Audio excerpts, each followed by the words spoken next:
ആ, അംശു അംശു ഇപ്പോൾ നോക്കൂ, സുഗതൻ്റെ ഭാര്യയാണ് ഇതൊക്കെ പറഞ്ഞത്. അന്ന് പോലീസ് തോക്കെടുക്കാനുള്ള ഒരു സാഹചര്യം അവിടെ ഉണ്ടായിരുന്നില്ല. കാരണം ആ വീട്ടിൽ അശ്വതിയും സുഗതനും പിന്നെ മക്കളും മാത്രമേ ഉണ്ടായിരുന്നുള്ളൂ. പിന്നെയാണ് സഹോദരനൊക്കെ വരുന്നത്. പോലീസ് എന്തിനു തോക്കെടുത്തു എന്നുള്ളതാണ് നേരത്തെ പറഞ്ഞത്. അവിടെ ആൾക്കൂട്ടം അക്രമാസക്തമായി നിൽക്കുകയാണെന്നൊക്കെയാണ് പോലീസ് അങ്ങനെ ഒരു നറേറ്റീവാണ് കൊടുത്തത്. പിന്നെ ഇതിന് പിന്നിലൊരു പൊളിറ്റിക്സ് ഇല്ലേ? സുഗതനെ കാപ്പയിൽ പെടുത്തിയത് മാത്രമല്ല, കള്ളക്കേസിൽ പെടുത്തിയത് മാത്രമല്ല, അദ്ദേഹത്തിന് ഒരു ഗുണ്ട, കുപ്രസിദ്ധ ഗുണ്ട എന്ന ഒരു പദവി കൂടി നൽകി. CPM ഇത്രയും വിരോധം, വൈരാഗ്യം വരാനുള്ള സാഹചര്യം എന്താണ്? ഇതിനകത്ത് വൈരാഗ്യത്തിൻ്റെ പ്രശ്നമോ രാഷ്ട്രീയത്തിൻ്റെ പ്രശ്നമൊന്നുമില്ല. യഥാർത്ഥത്തിൽ നമുക്ക് അവിടെ ഉള്ള പ്രദേശവാസികളോട് ചോദിച്ചാൽ തന്നെ ഇതിൻ്റെ നിജസ്ഥിതി നമുക്ക് അറിയാൻ വേണ്ടി കഴിയും. ഇപ്പോൾ ഈ സഹോദരി പറഞ്ഞതിനൊന്നും ഞാൻ ആ നിലയിൽ അത് നിഷേധിക്കുന്നില്ല. പക്ഷേ ഒരു കാര്യം മനസ്സിലാക്കേണ്ടത്, യഥാർത്ഥത്തിൽ അവിടെ എന്താണ് സംഭവിച്ചത് എന്നുള്ളത് നമ്മുടെ വിഷ്വലടക്കം നമ്മൾ കണ്ടതാണ്. ഇദ്ദേഹത്തിന് പിന്നെ ഹൈക്കോടതിയുടെ നിർദ്ദേശപ്രകാരം അദ്ദേഹത്തിനെ അറസ്റ്റ് ചെയ്യേണ്ട ഒരു സാഹചര്യം അവിടെ ഉണ്ടാവുകയായിരുന്നു. അദ്ദേഹം മാർച്ച് 22-ാം തീയതി കടവിൽ മടമ്പ് ക്ഷേത്രത്തിൽ ഉത്സവവുമായി ബന്ധപ്പെട്ട് അവിടെ വിശ്വാസികളായിട്ടുള്ള ആളുകളുമായി ഉണ്ടായ തർക്കത്തിൽ, ജനങ്ങളുമായി ഉണ്ടായ തർക്കത്തിൽ അവിടെ കൂടെ നിന്ന വിശ്വാസികളടക്കമുള്ള ആളുകളെ മർദ്ദിച്ചതിൻ്റെ ഭാഗമായിട്ടാണ് വധശ്രമത്തിന് അടക്കം കേസെടുക്കുന്നത്. ഒരു സ്വാഭാവികമായും ഒരു ജനപ്രതിനിധി അത്തരത്തിലൊരു കേസിൽ പ്രതി ചേർക്കണമെങ്കിൽ പോലീസിന് ആ നിലയിലുള്ള പരാതി ലഭിച്ചാൽ മാത്രമേ കഴിയുകയുള്ളൂ എന്നുള്ള സ്വാഭാവികമായിട്ടുള്ള കാര്യമാണ്. അത് ലഭിച്ചു. അദ്ദേഹം മുൻകൂർ ജാമ്യത്തിന് പോയി. ഇവിടെ ജാമ്യം തള്ളി. അദ്ദേഹം ഹൈക്കോടതിയിലേക്ക് പോവുകയാണ്. ബെയിൽ അപ്പീൽ 321/2026 എന്ന ഒരു അപ്പീൽ ഹൈക്കോടതിയിൽ ഫയൽ ചെയ്തപ്പോൾ അദ്ദേഹത്തിനോടൊപ്പം മണികണ്ഠൻ അഥവാ സതീഷ് എന്ന് പറയുന്ന ഒരാളും കിരൺ എന്ന് പറയുന്ന ഒരാളും കൂടി അദ്ദേഹത്തിനോടൊപ്പം അപേക്ഷകരായി ആ ബെയിൽ ആപ്ലിക്കേഷനകത്തുണ്ടായിരുന്നു. അവർക്ക് രണ്ടുപേർക്കും ജാമ്യം കൊടുത്തു. പോലീസ് സ്റ്റേഷനിൽ ഹാജരായാൽ അവർക്ക് പ്രീ അറസ്റ്റ് ജാമ്യം കൊടുക്കണം എന്ന് പറഞ്ഞപ്പോൾ കോടതി ആ ബെയിൽ ആപ്ലിക്കേഷൻ എടുത്ത് വെച്ച് വായിച്ചാൽ അതിനകത്തറിയാം. അതിനകത്ത് പറഞ്ഞിരിക്കുന്നത് ഇദ്ദേഹം മുമ്പ് സമാനമായിട്ടുള്ള കേസുകളിൽ പ്രതിയാണ്. അത് മാത്രമല്ല, അതിനകത്ത് ഗുരുതരമായി പരിക്കേറ്റ ആളുടെ മുറിവും അദ്ദേഹത്തിൻ്റെ മൊഴിയും തമ്മിൽ വളരെ സാമ്യമുണ്ട്. അതുകൊണ്ട് തന്നെ ഇദ്ദേഹത്തിന് ഒരു മുൻകൂർ ജാമ്യം, പ്രീ അറസ്റ്റ് ആയിട്ടുള്ളൊരു ജാമ്യം കൊടുക്കാൻ കഴിയില്ല എന്ന് വ്യക്തമായ ബെയിലിൽ പറഞ്ഞിരിക്കുകയാണ്. ഇവിടെ VK പ്രശാന്ത് മുൻ MLA സംബന്ധിച്ച് അടിസ്ഥാനരഹിതമായ ഒരു കാര്യം ഇവിടെ ഈ സാഹചര്യത്തിൽ പറഞ്ഞത് എന്തിൻ്റെ പേരിലാണെന്ന് എനിക്കറിയില്ല. ആരെങ്കിലും പറഞ്ഞത് ആ സഹോദരിയെ കൊണ്ട് പറയിപ്പിച്ചാണെന്ന് എനിക്കറിയില്ല. അദ്ദേഹം കൗൺസിലറാകുന്നത് ഈ കഴിഞ്ഞ തദ്ദേശ തെരഞ്ഞെടുപ്പിൽ 2025-ലാണ്. ഈ VK പ്രശാന്ത് അവിടെ MLA ആയി തിരഞ്ഞെടുക്കപ്പെടുന്നത് 2019 ഉപതെരഞ്ഞെടുപ്പിൽ 2019 ഡിസംബർ മാസമാണ്. അപ്പോൾ ഇതിനിടയിൽ എപ്പോഴാണ് ഇദ്ദേഹം ഒരു ഗൂഢാലോചന നടത്തി? 2018 നെടുമങ്ങാട് ഇദ്ദേഹത്തിനെതിരെ വധശ്രമത്തിന് കേസുണ്ടല്ലോ. നെടുമങ്ങാട് പോലീസ് സ്റ്റേഷനിൽ ക്രൈം നമ്പർ 357/2016 അന്ന് VK പ്രശാന്തിൻ്റെ കണ്ണിലെ കരടാണോ, VK പ്രശാന്തിൻ്റെ ഗൂഢാലോചനയാണോ ഇദ്ദേഹത്തിനെ പ്രതിയാക്കിയത്? വട്ടിയൂർക്കാവ് പോലീസ് സ്റ്റേഷനിൽ 7 കേസുകൾ നിലവിലുണ്ട്, 2 വധശ്രമം അടക്കം. 1687/2019, 1183/2020, 678/2023, 676/2023 ഇത് അവിടെ ഉള്ളതാണ്. ഇത് കൂടാതെ 2019-ലും 20-ലും ക്രിമിനൽ പ്രൊസീജിയർ കോഡ് അനുസരിച്ച് ഒരു പ്രദേശത്തെ സമാധാന അന്തരീക്ഷം തകർക്കുന്ന ഗുണ്ടാ ഗ്യാങ്ങുകളെയും അതുപോലെയുള്ള സാമൂഹ്യ വിരുദ്ധന്മാരെയും തടയുന്നതിന് വേണ്ടിയിട്ടുള്ള നിയമം ഉപയോഗിച്ച് 2019-ലും 20-ലും CRPC 107 പ്രകാരം ഇദ്ദേഹത്തിനെതിരെ പ്രിവെൻഷൻ, കരുതൽ തടങ്കലിലിട്ടിട്ടുള്ള ആളാണ്. അങ്ങനെയുള്ള ഒരാളെ സംബന്ധിച്ച് VK പ്രശാന്തിന് അദ്ദേഹത്തിനോട് വ്യക്തിപരമായ വിരോധമുണ്ടെന്ന്. ഇതേ VK പ്രശാന്തിനെ അദ്ദേഹം MLA ആയിരിക്കുമ്പോൾ പാപ്പാട് മഹിളാ മന്ദിരം ലക്ഷക്കണക്കിന് രൂപ മുടക്കി MLAയുടെ ഫണ്ടിൽ നിന്ന് നിർമ്മിച്ച ഒരു മന്ദിരത്തിൻ്റെ ഉദ്ഘാടന വേദിയിൽ കയറി ആക്രമിക്കാൻ ശ്രമിച്ച കേസിൽ ഇദ്ദേഹം പ്രതിയാണ്. അപ്പോൾ അങ്ങനെയുള്ള ഒരാളിനെ ഈ മുൻ MLAയുടെ പേര് ഇതിനകത്ത് എന്തിനാണ് വലിച്ച് ഇഴക്കുന്നത്? ഈ കേസുകളിലൊക്കെ ആരാണ് പരാതിക്കാർ? CPM-കാരല്ലേ?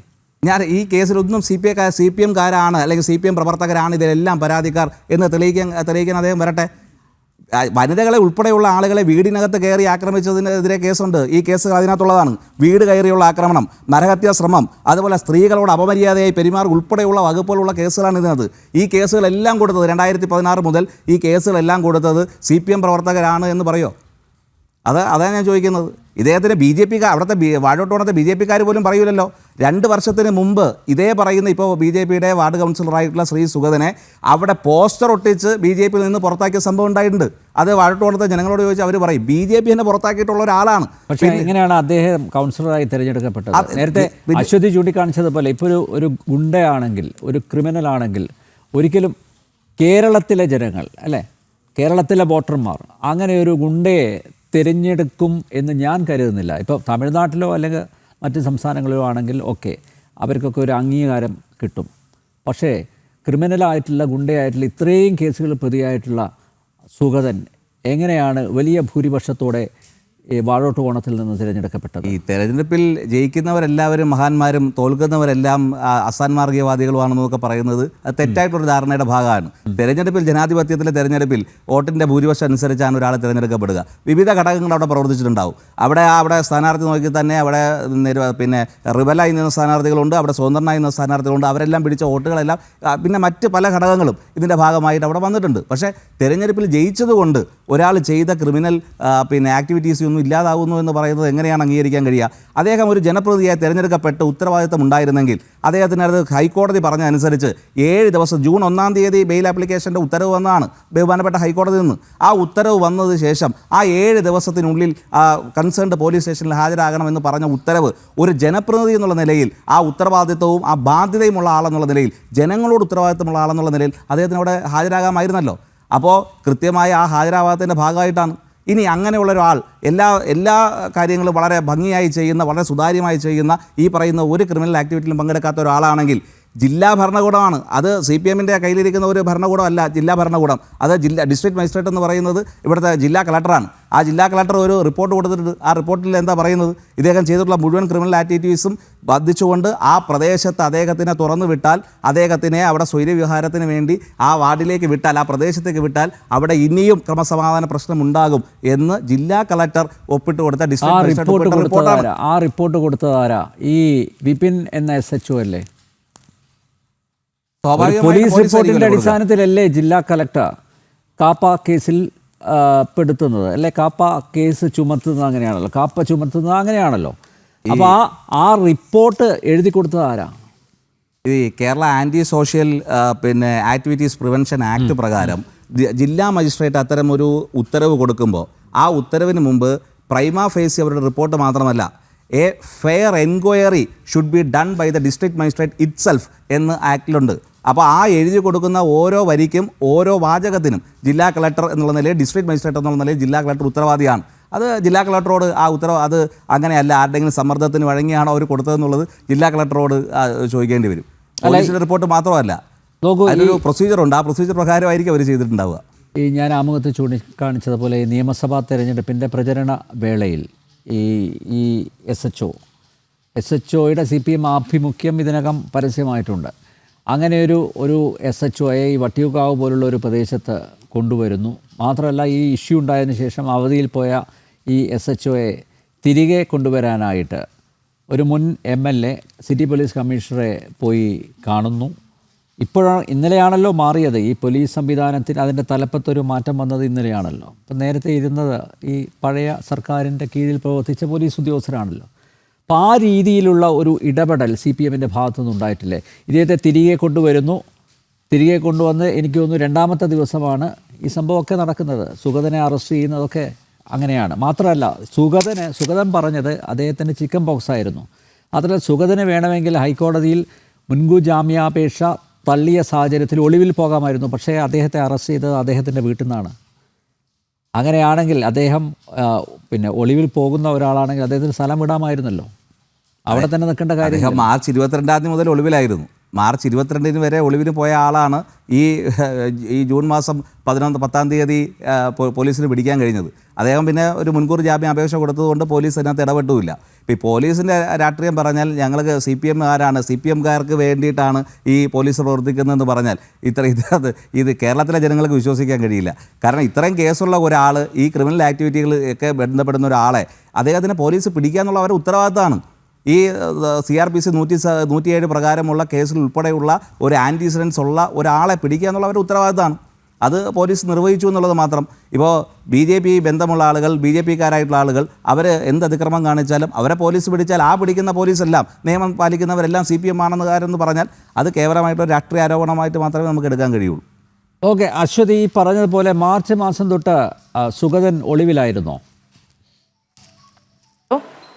മാർച്ച് മാസം തൊട്ട് ഒളിവിലായിരുന്നോ സുഗതൻ?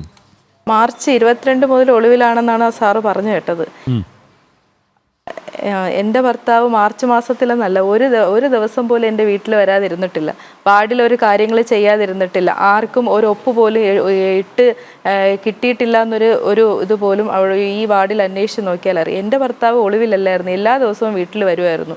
എല്ലാ ദിവസവും വീട്ടിൽ നിന്നാണ് ഓരോ കാര്യങ്ങൾക്ക് പുറത്തു പോകുന്നത്.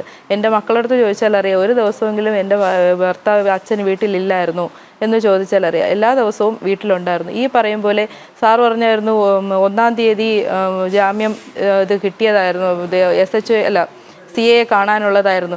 എൻ്റെ ഭർത്താവ് ഈ ചിക്കൻ ബോക്സ് ബാധിച്ച് കിടക്കുമ്പോൾ എങ്ങനെയാണ് സാർ സ്റ്റേഷനിൽ പോയി പറയുന്നത്, സ്റ്റേഷനിൽ പോയി CA കാണുന്നത്? അതിന് വേണ്ടിയിട്ടുള്ള ഓർഡർ എടുക്കുന്നതിന് വേണ്ടിയിട്ടുള്ള ജാമ്യം എടുക്കുന്നതിനുള്ള ഓർഡറിന് വേണ്ടിയിട്ട് ഹൈക്കോടതിയിൽ നമ്മൾ ഇത് കൊടുത്തിരുന്നതാണല്ലോ.